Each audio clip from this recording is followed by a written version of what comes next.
Hello everyone, welcome to the smart IAS foundation. और आज हम डिस्कस करेंगे 20 जुलाई 2024 के डेली करंट अफेयर्स। आज हम लोग दो टॉपिक डिस्कस करने वाले हैं। न्यूज़पेपर में बहुत सारे इंपॉर्टेंट टॉपिक्स थे नहीं, सारे टॉपिक रूटीन टॉपिक ही से, तो हम लोग ये दो टॉपिक कवर करेंगे जो जीएस पेपर 3 के लिए इंपॉर्टेंट होगा और ऑल्सो प्रीलिम्स के कॉन्सेप्चुअल पॉइंट ऑफ व्यू से इंपॉर्टेंट होगा, दोनों टॉपिक्स। ठीक है। First is India plans to enter into carbon crediting mechanism with Japan. तो देखो, जापान इंडिया की बात है तो आईआर में भी यूज होगा, जो पेपर जीएस पेपर 2 में आता है। और कार्बन क्रेडिटिंग जो है वो इन्वायरमेंट में आएगा, जो जीएस पेपर 3 में आता है। Again, concept of carbon crediting किस में आएगा, प्रीलिम्स के लिहाज से इंपॉर्टेंट होगा। Second topic is slower deposit mobilization may create structural liquidity issue। तो ये इकोनॉमी का टॉपिक है जो जीएस पेपर 3 और साथ साथ में प्रीलिम्स के कॉन्सेप्ट के लिए इंपॉर्टेंट होगा। तो हम लोग स्टार्ट करते हैं। First topic is from the Hindu. India plans to enter into carbon crediting mechanism with Japan. Japan के साथ हम लोग कार्बन क्रेडिट मैकेनिज्म में जाने वाले हैं। कार्बन क्रेडिट क्या है? कार्बन ट्रेडिंग पहले समझ लेता हूँ। What is carbon trading? Carbon trading is a form of emission trading that specifically targets carbon dioxide। किसके बारे में बात हो रही है? कार्बन डाइऑक्साइड के बारे में। It is a common form of trading which countries utilize in order to adhere to Kyoto Protocol। Kyoto protocol भी ग्लोबल वार्मिंग से बचने के लिए था, टेम्परेचर को कंट्रोल करने के लिए था, ग्रीन हाउस गैसेस को कंट्रोल करने के लिए था। तो वहां पे कार्बन ट्रेडिंग की बात लाई गई। This is mainly focused toward reduction of carbon emission in order to reduce future climate change। ये ऐसा इसलिए किया गया क्योंकि रिडक्शन ऑफ कार्बन एमिशन किया जा सके, जिससे कि फ्यूचर क्लाइमेट चेंज और ज़्यादा ना हो, क्लाइमेट चेंज को कम किया जा सके, कंट्रोल किया जा सके। Under carbon trading, a country having more emission of carbon is able to purchase the right to emit more, and the country having less emission trades this right to emit to other countries। For example, मान लो भूटान एक country हो गया, ठीक है। भूटान के पास trees बहुत ज्यादा है और भूटान कार्बन डाइऑक्साइड बहुत कम एमिट कर रहा है। सबको एक लिमिटेड स्पेस दिया गया है कि वो कितना कार्बन डाइऑक्साइड एमिट कर सकता है, और Bhutan is emitting very less carbon dioxide. And at the same time, suppose कि मान लो वहाँ चाइना एक कंट्री है जो बहुत ज्यादा कार्बन डाइऑक्साइड एमिट कर रहा है, उसका जो लिमिट है उससे ज्यादा कार्बन डाइऑक्साइड इमिट कर रहा है। तो चाइना क्या करेगा, भूटान से कार्बन डाइऑक्साइड कार्बन को ट्रेड कर लेगा। मान लो भूटान 10 मिलियन टन कार्बन को एमिट कर सकता है, but it is just doing 0.5 million ton, है ना। तो बाकी 9.5 मिलियन टन एडिशनल उससे कौन खरीद सकता है? चाइना खरीद सकता है। और उसके लिए उसको भूटान को क्या दे देगा? पैसे दे सकता है। तो इसको क्या बोलता है? कार्बन ट्रेडिंग बोलता है। तो इंडिया एक कार्बन ट्रेडिंग नहीं, कार्बन क्रेडिटिंग मैकेनिज्म में जापान के साथ जाएगा। The two countries are set to sign a memorandum of cooperation to establish a joint crediting mechanism with emission reduction credits being shared between the nation. जो भी carbon dioxide emission ये लोग कम करेंगे, वो इन दोनों कंट्रीज के बीच में उसका क्रेडिट क्या होगा? उसको शेयर किया जाएगा। ज्वाइंट क्रेडिटिंग मैकेनिज्म में क्या होगा? Carbon credit will be allocated through structured process. एक स्ट्रक्चर्ड प्रोसेस बनाया जाएगा जिसमें इंडिया और जापान को कार्बन क्रेडिट दिया जाएगा। एक रजिस्ट्री मेंटेन किया जाएगा, एक ज्वाइंट कमिटी बनाया जाएगा। Both government will notify the credit issued based on submitted report. जो भी रिपोर्ट सबमिट होगा उसके बेसिस पे गवर्नमेंट क्या नोटिफाई करेगी? Credit. Credits will be allocated to the respective registry of India and Japan and can be used towards their nationally determined contribution। Credits कैसे use किया जा सकता है? Respective registry of India and Japan, respective registry of India and Japan को, और दोनों use कर सकते हैं अपने नेशनली डिटरमाइंड कंट्रीब्यूशन को फुलफिल करने के लिए। अब जिनको नहीं पता है नेशनली डिटरमाइंड कंट्रीब्यूशन क्या है, इसके बारे में मैं आपको थोड़ा समझा देता हूँ, एक्सप्लेन कर देता हूँ। देखिए, जब यूनाइटेड नेशन ने अपना अर्थ समिट किया, रियो समिट जिसको बोलते हैं, रियो में 1992 में, वहां पे बात आई कि हम लोग ग्लोबल वार्मिंग को, क्लाइमेट चेंज को कंट्रोल में लाते हैं। क्लाइमेट चेंज को कंट्रोल में लाने के लिए उन लोगों ने एक बॉडी बनाई जिसको बोला गया UNFCCC, United nation framework convention of climate change. तो ये बॉडी क्या करती है? क्लाइमेट चेंज को कंट्रोल करने का काम करती है। हर साल इसके क्या होते हैं, समिट होता है। अब उसी समिट में हर कंट्रीज ने एक प्लेज लिया कि वो कितना ज्यादा अपने से कार्बन डाइऑक्साइड और बाकी ग्रीन हाउस गैसेस के एमिशन को कंट्रोल में रखेंगी। कैसे कंट्रोल में रखेंगी, पेड़ कितने लगा सकती हैं, ग्रीन एनर्जी का यूज, रिन्यूएबल एनर्जी का यूज कितना कर सकती हैं, इलेक्ट्रिक व्हीकल का यूज कितना कर सकती हैं, वो जो खुद से प्लेज लेती हैं कंट्रीज, उसको बोला गया nationally determined contribution. For example U N F triple C ही का ही कन्वेंशन हो रहा था 2015 में पेरिस में, वहां एक बात करी गई। फिर आगे बात हो रहा था ग्लासगो में 2021 में, वहां भी ये बात की गई और नेशनली डिटरमाइंड कंट्रीब्यूशन चेंज किए गए। उसी में इंडिया का एक कंट्रीब्यूशन है कि हमें 2070 तक net zero carbon emission country बनना है ना, ये तो आपने सुना होगा, ठीक बात है। अब बेनिफिट की बात करते हैं। The proposal is expected to boost job creation, अब by attracting investment in low carbon and clean technology. अब इंडिया और जापान मिलकर एक साथ काम कर रहे हैं, तो वो लोग इन्वेस्टमेंट करेंगे कि लो कार्बन टेक्नोलॉजी में काम किया जा सके, रिन्यूएबल एनर्जी के सेक्टर में काम किया जा सके। तो इससे क्या होगा, जॉब क्रिएशन को बूस्ट मिलेगा। The JCM will facilitate the diffusion of leading decarbonization technology। वैसे नई नई लीडिंग टेक्नोलॉजी जिसमें डीकार्बोनाइजिंग इफेक्ट आता है, इक्विपमेंट यूज होते हैं, मशीनरी यूज होते हैं, product system and infrastructure use होता है। Implementation of mitigation action is also part of mechanism. Mitigation action कैसे लेना है वो भी इस मैकेनिज्म का पार्ट होना चाहिए। Cabinet note and authorization, a draft cabinet note has been prepared authorizing the Ministry of Environment, Forest and Climate Change to sign the MOC with Japan। कि ministry of environment forest and climate change sign करे, MOC किसके साथ sign करे, Japan के साथ, ठीक है। The draft has received approval of the environment minister, Indian environment minister का वहां पे अप्रूवल मिल चुका है, और ये और भी कंसर्न मिनिस्ट्री के साथ में कंसल्टेशन करके इसको साइन कर दिया जाएगा। इम्प्लीमेंटेशन कैसे होगा, the JCM will be formed under article 6.2 of the Paris. Paris क्या है, यूएनएफ ट्रिपल सी का corp 21 21st agreement, 21st summit में कहां पे हुआ था, पेरिस में हुआ था। The mechanism will be implemented in accordance with relevant domestic law, जो इंडिया का लॉ है, जो जापान का लॉ है, जो इंडिया और जापान में रेगुलेशन है, उसके अकॉर्डिंग इसको इम्प्लीमेंट किया जाएगा। A joint committee will develop rules and guidelines required for JCM implementation। एक ज्वाइंट कमेटी जिसमें इंडिया के भी मेंबर होंगे, जापान के भी होंगे, वो दोनों मेंबर मिलके एक रूल्स और गाइडलाइंस बनाएंगे, प्रोजेक्ट्स बनाएंगे, मेथोडोलॉजी बनाएंगे, डिजाइन डॉक्यूमेंट बनाएंगे, ठीक है, ये सारे काम करने के लिए। Decision making and credit allocation, decision on project registration, crediting period, credit sharing and issuance of credit will be made with prior confirmation from both the government of Japan and India। दोनों Japan और India both government का क्या चाहिए, confirmation. Japan will facilitate the transfer of technology, finance and capacity building for new technology under the GCM. Japan का main काम क्या होगा, Japan का मेन काम होगा transfer of technology, technology transfer करेगा, क्लीन एनर्जी से रिलेटेड, फाइनेंस पैसे देगा, कैपेसिटी बिल्डिंग ट्रेनिंग देगा, joint cooperation mechanism, joint credit mechanism के अंदर।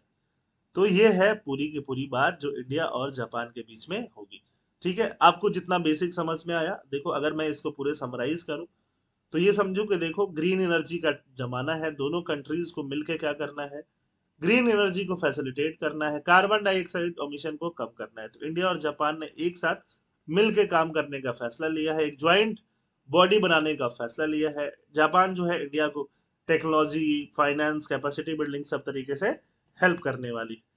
नेशनली डिटरमाइंड कंट्रीब्यूशन यहाँ पे क्या है, कैसे लिखे हुए हैं, बट इनको बहुत ज्यादा देखने की जरूरत नहीं है। ये जब आप पढ़ोगे डिटेल में इन्वायरमेंट, तो वहां पे जो भी फैकल्टी आपको पढ़ा रहे होंगे वो जरूर पढ़ा देंगे, है ना। और ये बार बार आता रहता है, तो इसके बारे में डिटेल में जाने की जरूरत हमें नहीं है। What is the conclusion, the proposed joint crediting mechanism between India and Japan is a significant step toward achieving emission reduction goal and promoting कौन सा development, sustainable। By leveraging shared resource and expertise, both countries aim to foster a collaborative approach to combating climate change। ठीक है, ये Paris agreement से भी align करके रखे हैं, but also enhance bilateral ties between India and Japan through technological and financial cooperation, जब IR पढ़ोगे इंडिया जापान रिलेशन में भी इसका यूज कर सकते हो। Second topic of the day, ये बात करते हैं आरबीआई गवर्नर। आरबीआई गवर्नर का नाम सुने हो आप, शक्तिकांत दास। शक्तिकांत दास कुछ बात करते हैं, किसके लिए करते हैं, तो ये बात करते हैं स्लोअर डिपॉजिट मोबिलाइजेशन में क्रिएट स्ट्रक्चरल लिक्विडिटी इशू। अब ये भारी भारी टर्म लगता है जब आपने इकोनॉमिक्स नहीं पढ़ा हुआ है, but this is a very simple line, मैं आपको समझाता हूँ। स्ट्रक्चरल मतलब स्ट्रक्चर के अकॉर्डिंग, लिक्विडिटी मतलब हाथ में कैश, कैश पैसा नहीं होना, उसको क्या बोलेंगे, लिक्विडिटी इशू बोलेंगे। तो स्लोअर डिपॉजिट मोबिलाइजेशन, बैंक्स में डिपॉजिट स्लो हो गए। बैंक्स में अगर डिपॉजिट स्लो होंगे, बैंक का काम क्या है, लोन देना, तो लोन खूब दे रही है बैंक और डिपॉजिट कम हो जाएगा, पैसे आएंगे नहीं, पैसे जाएंगे जरूर, तो बैंक के पास लिक्विडिटी की कमी हो जाएगी और ये स्ट्रक्चरल इशू हो जाएगा, ऐसा गवर्नर साहब कहते हैं। गवर्नर का क्या कंसर्न है, सुनते जाते हैं। Credit growth should not significantly outpace deposit growth, मतलब क्रेडिट मतलब क्या है, लोन देना, लोन देना इज क्रेडिट। डिपॉजिट मतलब आप समझते ही हो, पैसा बैंक में डाल देना। अगर लोन देना क्रेडिट ज्यादा है, ज्यादा पैसा दिए जा रहे हो, डिपॉजिट कम आ रहा है, इसका मतलब बैंक के पास लिक्विडिटी क्या होगी, लिक्विडिटी कम होती जाएगी। इससे स्ट्रक्चरल इशू क्रिएट होगा कि बैंक के पास ही नहीं है, ये स्ट्रक्चरल फेलियर का काम करेगा।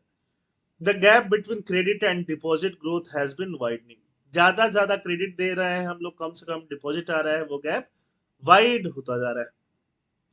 लेटेस्ट आरबीआई का डेटा ये बोल रहा है कि क्रेडिट ग्रोथ कितना हुआ है, 17.36%। क्रेडिट ग्रोथ, लोन देना ये बहुत अच्छी बात है, लोन दोगे तो इन्वेस्टमेंट में यूज होगा और जगह यूज होगा, बट डिपॉजिट बैंक के पास सिर्फ 11% आया है, मतलब क्रेडिट बहुत है लेकिन डिपॉजिट कम है। तो ये डेटा आप याद रख सकते हो। Current scenario, disparity between credit and deposit growth was discussed by Das with managing director and CEO of public and private sector bank. Merger of HDFC with HDFC Bank has impacted these figure. HDFC limited और HDFC bank के merger के बाद से ऐसे problem देखने के लिए सामने आए। लोगों का सेविंग प्रेफरेंस चेंज हो गया। पहले लोग कहाँ सेव करते थे, जैसे आपके पेरेंट्स हैं, हमारे पेरेंट्स हैं, उनका प्राइमरी मोड ऑफ सेविंग क्या होता था, बैंक में जाओ, एफडी कर दो, फिक्स डिपॉजिट। तो एक्चुअली पैसा कहाँ पे जा रहा है, बैंक में ही जा रहा है। या एफडी नहीं करते थे तो सेविंग अकाउंट में पैसे पड़े हुए हैं, पड़े हुए हैं, पड़े हुए हैं। आजकल क्या कर रहे हैं, आजकल डायरेक्ट हम लोग कैपिटल मार्केट में लगा रहे हैं, शेयर मार्केट में लगा रहे हैं, म्यूचुअल फंड में लगा रहे हैं, इंश्योरेंस फंड में लगा रहे हैं, पेंशन फंड में लगा रहे हैं। बैंक का डिपॉजिट क्या हो गया है, काफी घट गया है।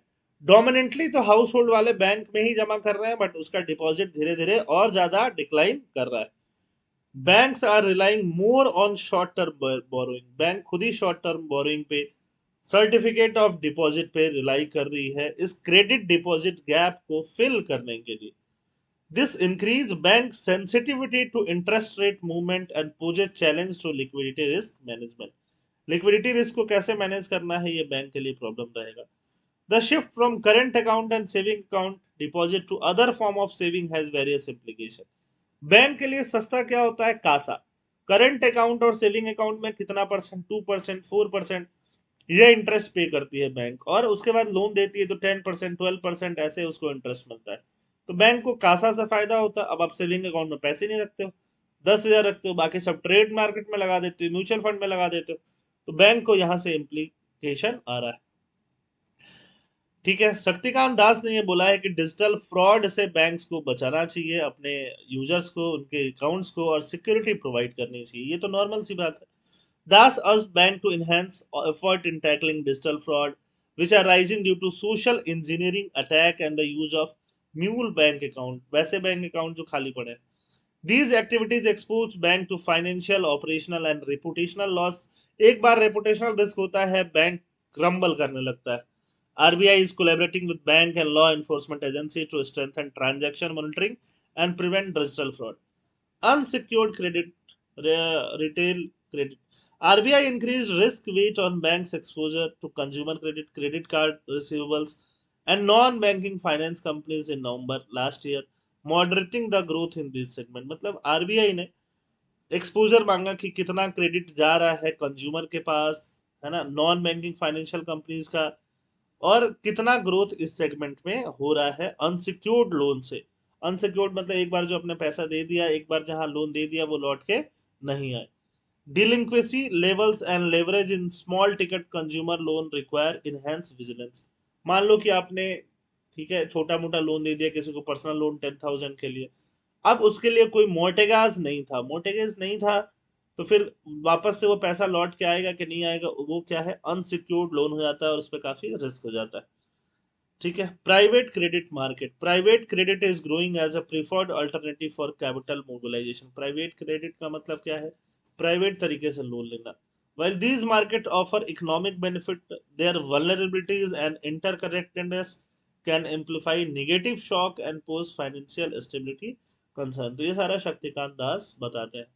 देखो यहाँ पे ये फाइनेंशियल ईयर 20 है, यहाँ फाइनेंशियल ईयर 24 है जो ऑनगोइंग है। यहाँ पे देखोगे ये वाला है क्रेडिट ग्रोथ, मतलब कितना लोन दिया जा रहा है। ये वाला है डिपॉजिट, बैंक के पास कितना डिपॉजिट दिया जा रहा है। डिपॉजिट ज्यादा क्रेडिट कम, डिपॉजिट बहुत ज्यादा क्रेडिट कम, क्योंकि ये तो कोविड वाला ईयर हो गया। ठीक है। डिपॉजिट कम होने लगा, क्रेडिट ज्यादा होने लगा, डिपॉजिट कम होने लगा, क्रेडिट बहुत ज्यादा होने लगा। तो यहाँ पे देखोगे तो और ज्यादा क्रेडिट गया है और कम डिपॉजिट गया है। ठीक है। तो यही है आरबीआई का कंसर्न। अगर पैसे आएंगे बैंक में कम और जाएंगे ज्यादा, लोन ज्यादा जाएगा, लोन ग्रोथ होना एक अच्छी बात होती है, बट जिस तरह से लोन ग्रोथ हो रहा है उस तरीके से क्रेडिट का ग्रोथ, इस तरह डिपॉजिट का ग्रोथ भी होना चाहिए, है ना। ILNFS, ILNFS एक नॉन बैंकिंग फाइनेंशियल कॉर्पोरेशन है, उसमें भी ऐसा ही इशू हो गया था 2017-18 के आसपास। यही स्ट्रक्चरल प्रॉब्लम हो गया था और ILNFS में बहुत बड़ी क्राइसिस आ गई कि उसने बहुत लोन आगे दे रखा था, बट उसके उसके यहाँ डिपॉजिट ही स्लो हो गया था और उसके पुराने डिपॉजिटर पैसा मांग रहे थे, तो उसके पास क्या था, लिक्विडिटी इशू था, पैसे थे ही नहीं वापस देने के लिए। समझ में आ गई बात। कंक्लूजन क्या है, governor Shaktikanta Das highlighted the need for banks to maintain a reasonable balance between credit and deposit growth to avoid liquidity issue. With the evolving financial landscape and changing saving preference, bank must adapt their strategies and strengthen their risk management. RBI measures to address these concerns are crucial for ensuring the stability and resilience of the banking system. I hope आपको सारी चीजें समझ में आ गई होंगी। PDF कहाँ मिलेगा, Telegram channel पे। थैंक यू, जय हिंद।